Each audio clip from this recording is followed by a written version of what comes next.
Christian who has made a difference is a lady who broke with English conventions on how an upper-class woman should live. She dedicated her life to making a difference for people in hospital and wounded soldiers. She is now known as the Lady of the Lamp. She is the founder of the nursing profession. She was a practicing Christian living by Christian values. She is Florence Nightingale. Florence Nightingale was born in 1820 in Florence, Italy. She was the second daughter of a well-off English family temporarily living in Florence. When she was young, she went through a period of her family pressuring her to do the right thing and get married to someone rich. But she resisted this. She wanted to make a difference, and she started nursing her ill grandmother. Although she wanted to nurse in a local hospital, her father refused to let her. Nurses in public hospitals had a very limited role and were no more than cleaners, and in status were below maids and servants. Despite family opposition, in 1853 Florence was allowed to accept a public service role as superintendent of an institution which cared for sick gentlewomen. When her family saw the dedication and determination of Florence in carrying out the job, they relented and gave her an income to live her own life. In 1854, when Florence was 34 years old, Britain was at war with Russia in the Crimea. The reports about inhumane conditions and the lack of care for the sick and injured troops greatly upset the people in Great Britain. In those days, a war wound was usually a death sentence.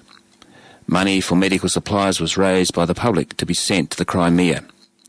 Even though the army did not, at the time, allow female nurses in their hospitals, the Secretary of War, a friend of the Nightingale family, arranged for Florence to take 38 female nurses to the war hospital at Scutari in Turkey.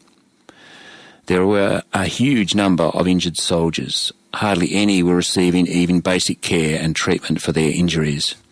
A sewer ran under the building, causing the whole place to smell. There was very little food and hygiene was non-existent. It was a disgusting place. Florence and her nurses cleaned up the hospital, making it as hygienic as possible. They provided clean bedding and bandages for the soldiers. They provided clean clothes as well. The nurses cared for the injured and dying, showing them compassion at a traumatic and desperate stage in their lives. In a letter home, Florence wrote, "We have 4 miles of beds 18 inches apart." Florence was continually checking all parts of the hospital day and night, and at night she needed a lamp. She became known as the Lady of the Lamp. She went to other army hospitals and started the process of change there, but she collapsed with a fever and was not expected to survive. The news shocked the people back in England. When Florence eventually recovered, there was a national celebration. The war finally ended and Queen Victoria thanked Florence for what she had done. A royal commission was set up to make recommendations on hospital procedures.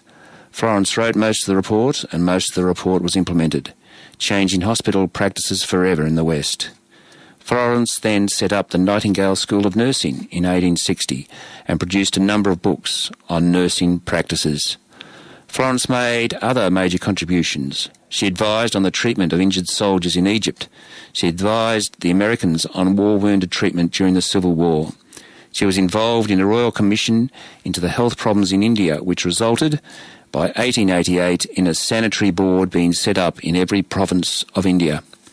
In 1907, at age 87, Florence Nightingale, now blind, received the Order of Merit Award. In 1910, at the age of 90, she died. We salute Florence Nightingale, a Christian who has made a difference because of her Christian beliefs and values. Christians